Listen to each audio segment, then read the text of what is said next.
Salam sejahtera para pendengar yang terkasih, selamat bertemu kembali dengan Yayasan Pelayanan Media Antioquia yang didirikan oleh Pendeta Bigman Sirait untuk melayani Tuhan Kepala Gereja melalui media untuk memperluas wawasan umat Tuhan.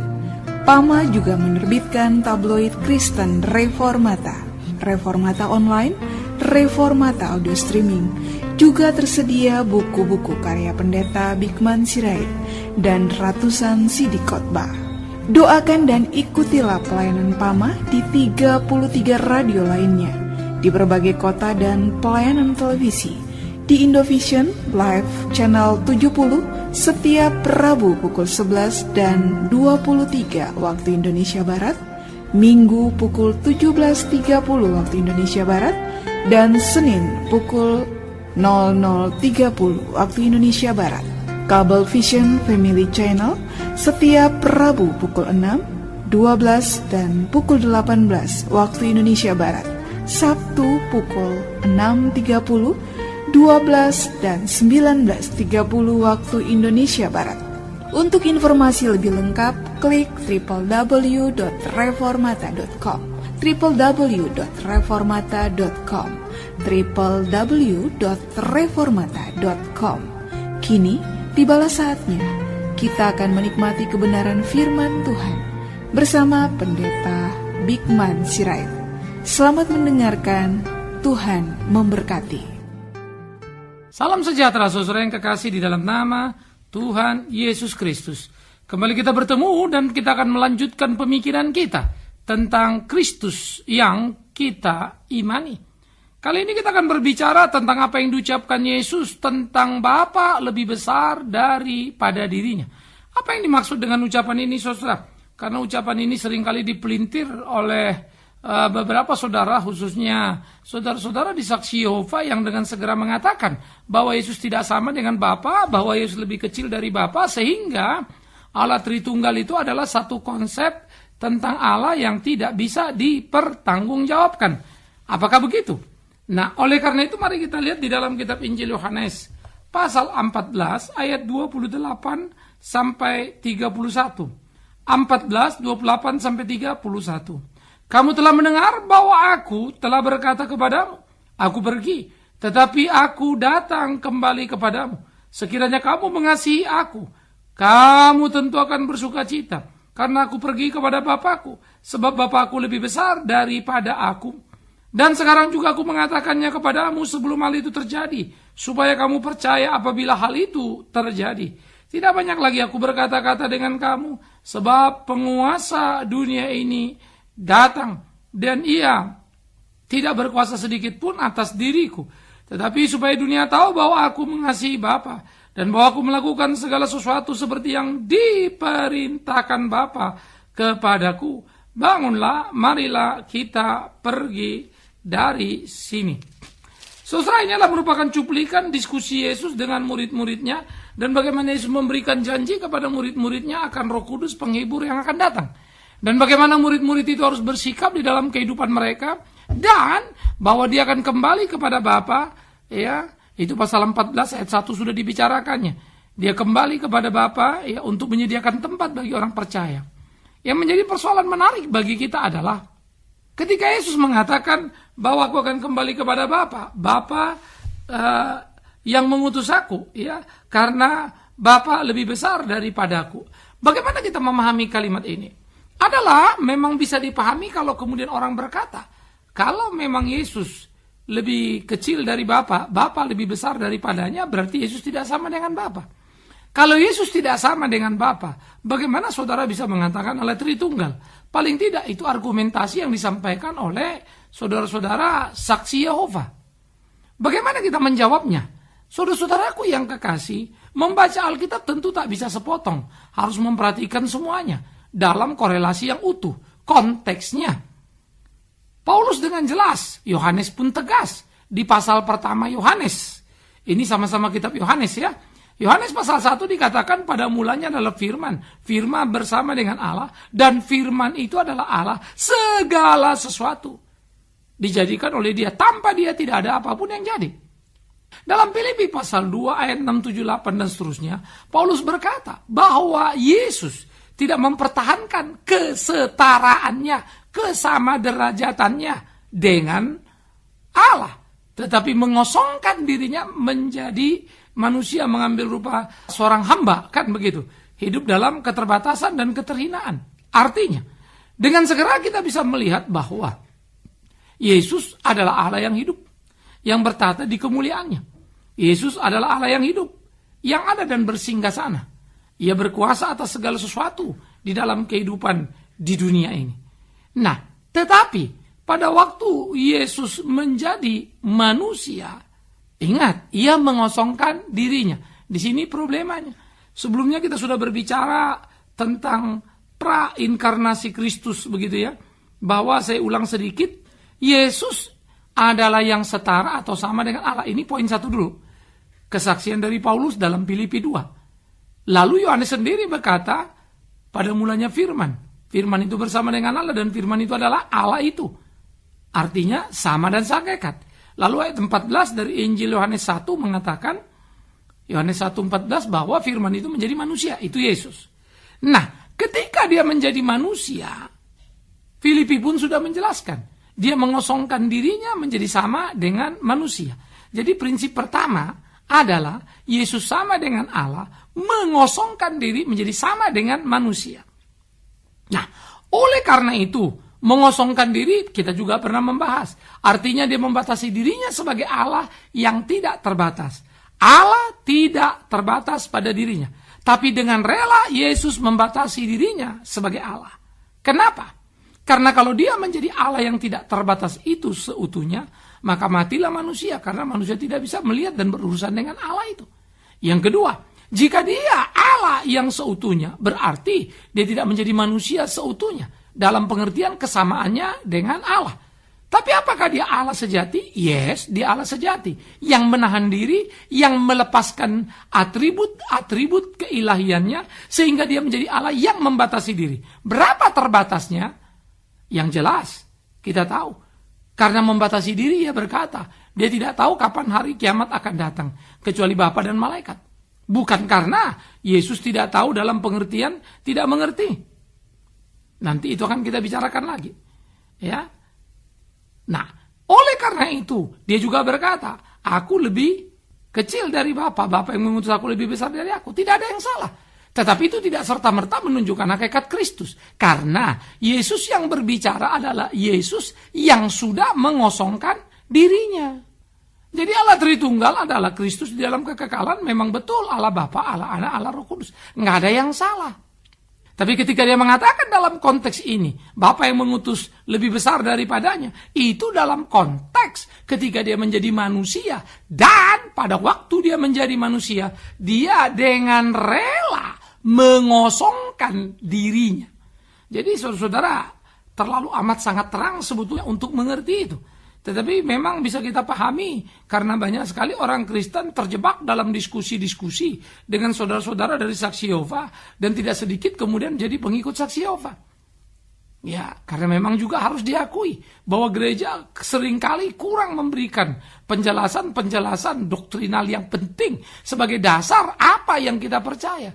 Ini memang jadi repot karena semua orang hanya suka tentang firman-firman yang menindakbobokkan. Firman yang bilang janji-janji yang dikobarkan, tapi tidak mengenal Tuhan yang disembah. Lucu sebetulnya.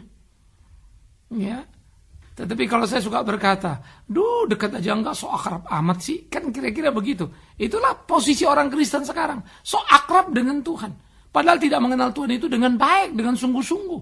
Cuma merasa kenal. Karena itu tidak heran kalau Yesus pernah berkata, tidak semua orang menyebut namaku Tuhan, Tuhan masuk surga. Tapi mereka yang melakukan kehendakku. Siapa yang melakukan kehendak Allah? Orang yang mengenal Allah. Mengenal dengan baik. Mengenal dengan benar. Nah, itulah sebetulnya yang menjadi perlu untuk kita pahami. Kalau kita mengenal dengan benar, kita mengenal dengan baik, maka kita tahu Yesus prainkarnasi sama sehakikat dengan Allah, tidak lebih kecil, tidak lebih rendah. Tetapi Yesus ini yang kedua, pada waktu inkarnasi menjadi manusia, dia mengosongkan diri keilahiannya, sehingga dia mengurangi dirinya hakikatnya sebagai Allah, sehingga dia melepas atribut-atribut yang menempel pada dirinya, sehingga memungkinkan ia datang ke dalam dunia dan berkata kepada kita, Ia dan Bapa yang mengutusnya lebih besar. Tapi dia juga berkata Bapa dan dia satu, bukan?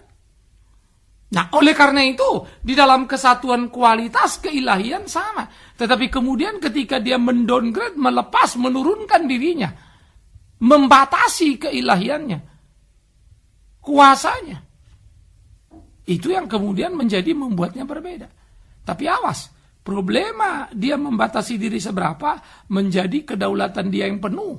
Di dalam keilahiannya tidak bisa kita pahami utuh. Tetapi bisa kita lihat dan kita ukur dengan mata telanjang seperti dalam diskusi atau bacaan ini. Bagaimana? Ia mengatakan Bapaknya lebih besar daripadanya. Bukan menunjukkan Yesus prainkarnasi lebih kecil. Tidak, tetapi betul bahwa Yesus dalam kesadaran penuh merelakan diri lebih rendah. Karena dia mengosongkan dirinya. Ini menjadi luar biasa dari pengorbanan Kristus juga yang kita mesti ngerti. Jadi bukan sekedar dia mati atas kayu salib saja, tumpahkan darah buat kita. Tapi kita mesti tahu, untuk dia datang, untuk dia lahir, dia sudah mengosongkan dirinya. Melakukan pengorbanan yang sangat besar. Itu sebab dia menggugat kita untuk menyangkal diri, bukan?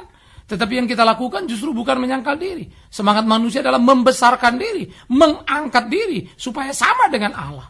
Tetapi sebaliknya Yesus menunjukkan kerendahan hati yang luar biasa.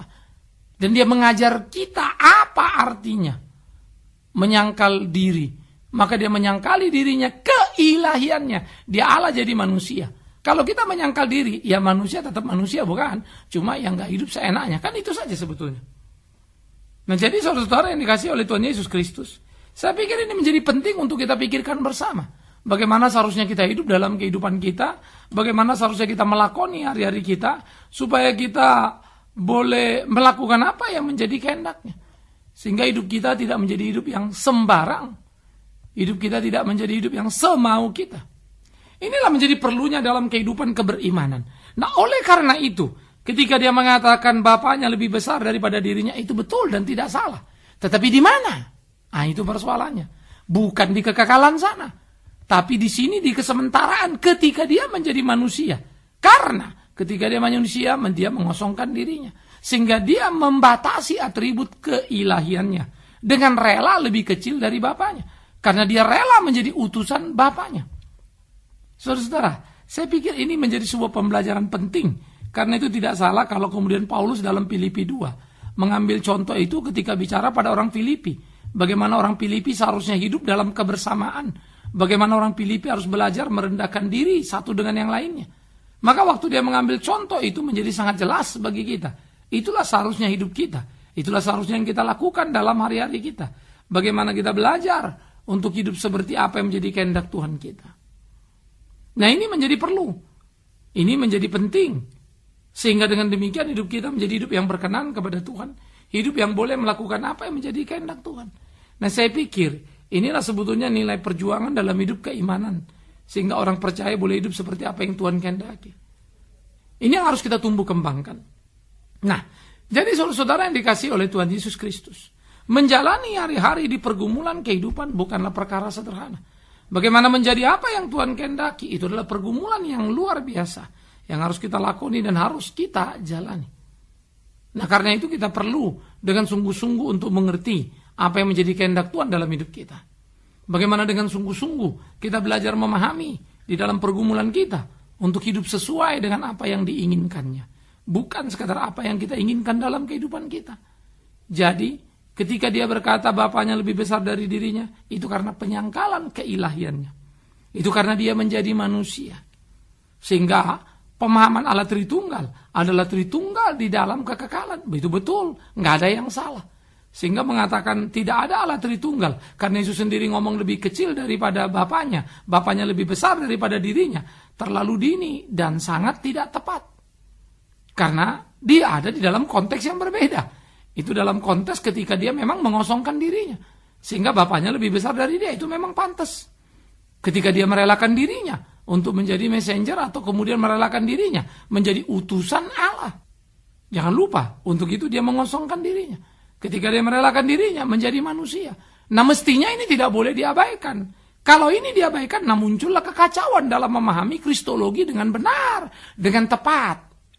Padahal kalau tepat kita memahami justru kekaguman yang ada pada diri kita. Mengapa Yesus yang sama dan sehakikat dengan Allah mau mengosongkan dirinya menjadi lebih rendah. Bahkan ada sesaat dikatakan dia sempat lebih rendah dari malaikat. Kapan?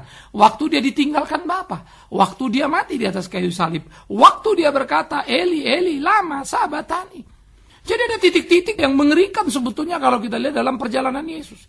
Itu menjadi titik-titik yang sangat krusial karena dalam karya pengampunan dosa yang sedang digarapnya. Saudara-saudara yang dikasihi oleh Tuhan Yesus Kristus, saya pikir ini menjadi bagian atau poin penting yang harusnya tidak bisa kita abaikan dalam kehidupan kita untuk kita pertegas. Ya, kita mesti memberikan satu tekanan di sana. Kita mesti memandang itu secara spesifik di situ. Itu harus menjadi satu fakta yang harus digarisbawahi. Yesus mengosongkan dirinya menjadi sama dengan manusia. Maka dia yang mengosongkan dirinya lebih rendah dari Bapaknya. Bapa yang dalam kekekalan lebih besar dari dia. Dia menjadi utusan bukan karena lebih kecil, tapi karena merelakan dirinya menjadi utusan. Konsekuensinya dia menjadi lebih kecil. Itu yang harus dipahami. Bukan karena lebih kecil dia diutus. Dia rela untuk datang ke dalam dunia dalam kasihnya. Itu sebab seperti yang saya katakan. Kalau kita mengerti dengan benar, kita mengerti dengan jelas, puji Tuhan. Tuhan Yesus mau mengosongkan diri menjadi sama dengan manusia. Sehingga apa yang dikatakan dalam Filipi pasal 2 ayat 6 dan seterusnya itu perlu untuk kita sadari sebagai orang percaya, kita pegang penuh. Kan tidak mungkin saudara juga kalau kita membaca Alkitab, misalnya Yohanes pasal 1 dan Yohanes 14 bertentangan. Enggak, penulisnya sama kok. Penulis yang sama itu di awal-awal sudah mengatakan, firman bersama dengan Allah dan firman itu adalah Allah. Sama sehakikat. Tapi kemudian firman itu menjadi manusia. Tinggal di dalam daging dan darah. Di situ dia mendowngrade dirinya, merendahkan dirinya, mengosongkan dirinya. Sehingga dia menjadi utusan dalam kerelaan, mengakibatkan dia lebih kecil dari Bapa. Nah, apa yang digambarkan Tuhan Yesus kepada murid-muridnya? Bapakku yang mengutus aku. Juga harus dipahami dalam terminologi. Bukan Bapa mengutus anak dalam ketidakberdayaan anak karena nggak bisa nolak. Ingat, dengan rela dia menjadi utusan. Itu harus dipahami dulu. Jadi bukan karena yang mengutus lebih besar. Secara logika sederhana kan kita bisa bilang, mana lebih besar yang mengutus dan yang diutus? Pasti kita jawab yang mengutus. Kalau begitu, mana lebih besar Bapa dan anak? Pasti kita jawab Bapa. Dalam konteks utusan tidak salah. Ya, dan dia menyebut dirinya sebagai utusan Bapaknya. Dan dia menyebut yang benar. Bapa yang mengutus lebih besar dari dia. Karena Bapa ada dalam kekekalan yang mulia, yang luar biasa. Jadi kalau saudara sudah melihat Yesus, tahulah saudara betapa mulianya Allah di dalam surga itu. Ketika engkau berurusan dengan Yesus Kristus yang kasat mata, yang bisa kau lihat, dan Bapa dalam surga lebih besar dari dirinya, yang menjadi manusia, maka tahulah engkau betapa besarnya Allah di surga, sekaligus betapa besarnya Yesus Kristus prainkarnasi, dan pada waktu dia kembali ke surga mulia, ke tempat mulanya dia, ke dalam kekekalannya. Nah, oleh karena itu, apa yang diajarkan kepada murid-murid menjadi sangat penting. Bahwa dia akan pergi dan dia akan datang kembali. Dia pergi kemana? Ke surga, ke tempat dari mana dia ada. Menarik bukan? Nah, ini bagian-bagian ayat yang tidak boleh kita abaikan. Ya. Aku berkata padamu, aku pergi, tapi aku akan datang kembali padamu. Sekiranya kamu mengasihi aku, tentu kamu akan bersuka cita. Karena aku kurdi pada Bapakku. Ya. Bapakku yang mengutus aku lebih besar daripadaku. Dan sekarang juga. Aku mengatakan kepadamu sebelum hal itu terjadi, supaya kamu percaya apabila hal itu terjadi. Pada waktu Yesus datang kembali, supaya semua orang percaya. Ingat betul apa yang Yesus katakan. Itulah iman teguh yang kita bangun dalam kehidupan kita. Tidak banyak lagi aku berkata-kata dengan kamu, sebab penguasa dunia ini datang, dan dia tidak berkuasa sedikit pun atas diriku. Nah, ini juga kita bisa melihat betapa Kristus adalah yang terbesar di dalam hidup di kolong langit yang bisa dilihat mata. Yang bisa dilihat mata ya. Yesus yang inkarnasi itu. Karena tidak ada penguasa dunia apapun, setan apa segala macam lebih besar daripadanya. Setan bisa mengenali dia dan ketakutan. Di Gadara dengan segera setan itu tahu Yesus anak Allah yang hidup. Mereka gemetar. Minta supaya diizinkan pindah kepada babi-babi. Peristiwa itu mengajarkan kepada saudara dan saya. Siapa Yesus yang berdaulat, siapa Yesus yang hebat, siapa Yesus yang besar itu. Nah oleh karena itulah, apa yang harus kita pahami? Apa yang harus kita mengerti dengan utuh. Menarik ketika dikatakannya, tidak banyak lagi aku berkata-kata dengan kamu, sebab penguasa dunia akan datang, tidak sedikit pun dia berkuasa atasku. Tetapi, supaya dunia tahu bahwa aku mengasihi Bapa, dan bahwa aku melakukan segala sesuatu seperti yang diperintahkan Bapa padaku. Bangunlah, marilah kita pergi dari sini. Artinya, ia datang ke dalam dunia, supaya dunia tahu, kasih Allah Bapa dan Allah Anak itu seperti apa. Maka kasih itulah seharusnya kita miliki dalam hidup kita. Kasih yang mempersatukan, kasih yang tidak memisahkan. Kasih yang membuat seseorang berani memberikan dirinya, bahkan nyawa sekalipun seperti Kristus menyerahkan nyawanya untuk menebus dosa kita. Kasih yang besar, kasih yang rela untuk meninggalkan surga mulia. Ya, mengosongkan diri menjadi sama dengan manusia. Seperti yang Yesus Kristus telah lakukan. Itu harusnya menyemangati hidup keimanan kita, saudaraku. Itulah seharusnya menyemangati hidup iman Kristen kita. Oleh karena itu, ketika dia berkata, Bapakku yang mengutus aku lebih besar daripada aku. Maka inilah yang bisa kita katakan, ya Yesus Tuhanku, betapa ajaibnya kasih-Mu. Sampai dalam kesetaraan dengan Bapa, Engkau rela menjadi lebih kecil. Wow. Kenapa lebih kecil? Ingat, karena dia mengosongkan dirinya. Kenapa dia mengosongkan dirinya? Karena dia mengasihi manusia dan melakukan semua dengan rela. Ia tidak dibawa tekanan apapun. Ia melakukan dalam kasih sayang yang besar. Alangkah hebatnya, alangkah ajaibnya. Nah inilah yang mestinya kita pikirkan dengan sungguh-sungguh. Kita jalani dengan utuh, supaya hidup kita menjadi hidup yang menyenangkan hati Tuhan. Saudara-saudaraku yang dikasihi oleh Tuhan Yesus Kristus, adakah yang lebih baik daripada itu? Melakukan apa yang menjadi kehendak Tuhan kita? Adakah yang lebih baik daripada itu? Dengan hidup sesuai dengan kehendak Tuhan kita.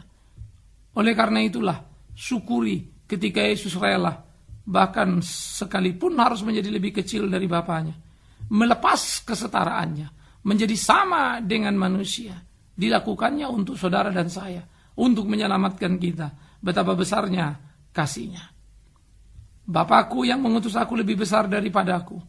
Tidak menunjukkan keterbatasan dan kekerdilan Yesus, tapi sesungguhnya menunjukkan kebesaran kasih Yesus yang rela ada pada posisi yang tampak lemah, ada pada posisi yang tampak rendah, ada pada posisi yang tampak hina. Tetapi demi kita yang sesungguhnya rendah, demi kita yang sesungguhnya hina, dilakukannya untuk menebus dosa-dosa kita. Puji Tuhan. Allah Tritunggal adalah konsep Allah yang sangat bisa dipertanggungjawabkan. Ajaran Alkitab yang tak terbantah. Dan seluruh gugatan kita akan preteli satu demi satu untuk bisa mengerti dia dengan utuh. Dan saya kira dari bagian-bagian awal kita sudah membicarakan itu untuk mengerti apa yang menjadi kehendak Tuhan kita.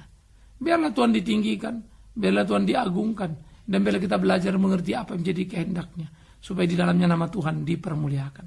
Baik saudaraku yang kekasih, Tuhanlah yang menolong kita, Tuhanlah yang memimpin kita dalam kehidupan kita, supaya hidup kita boleh menyenangkan hatinya, melakukan apa yang menjadi kehendaknya. Dan kita tahu betul, Yesus Kristus Tuhan kita sama, sehakikat, setara dengan Bapa, tapi rela mengosongkan dirinya, rela menjadi utusan, rela untuk menjadi lebih kecil, demi untuk kita yang kecil diselamatkan, ditolongnya. Terima kasih Tuhan Yesus. Biar ini menjadi pemahaman kita bersama dalam iman yang sehat. Semoga saudara juga bergairah untuk belajar kebenaran utuh. Jangan hanya sepotong-potong dan mau menyenangkan telinga saja. Tuhan menyertai kita. Amin. Mari kita berdoa. Tuhan, kami bersyukur, kami berterima kasih kepadamu untuk cinta kasih-Mu dalam hidup kami. Tolong kami, tuntun kami, bimbing kami di hari-hari kami, untuk boleh terus setia melayani-Mu, melakukan apa yang menjadi kehendak-Mu untuk puji hormat bagi nama-Mu. Bapa di dalam surga, kami juga bersyukur, berterima kasih untuk kemungkinan yang Tuhan beri pada kami boleh melayani. Berkati tiap saudara dimanapun mereka berada. diberi pencerahan untuk mengerti kebenaran yang seutuhnya, sehingga tak terjebak hanya pada potongan penggalan yang disukai telinga. Dan kami juga berdoa supaya kami tidak terjebak pada perangkap zaman dan kalah menghadapi kesesatan. Kuatkan kami, iya Tuhan, khususnya dalam pengenalan yang benar akan Yesus Kristus Tuhan kami. Terima kasih untuk semuanya. Terpujilah Tuhan, biarlah Tuhan yang memberkati kami, baik hamba dan tiap saudara yang mendengarkan. Terpujilah Tuhan, kekal selama-lamanya. Amin. Kita telah mendengarkan firman Tuhan yang disampaikan oleh Pendeta Bikman Sirait. Bagi Anda yang merasa diberkati dan ingin menjadi mitra Pama dalam melayani melalui doa, daya dan dana, silakan menghubungi kami melalui telepon 021 392 4229, 021 392 4229. Email di pama_yayasan@yahoo.com, pama_yayasan@yahoo.com. Sampai bertemu kembali di waktu dan gelombang yang sama. Tuhan memberkati.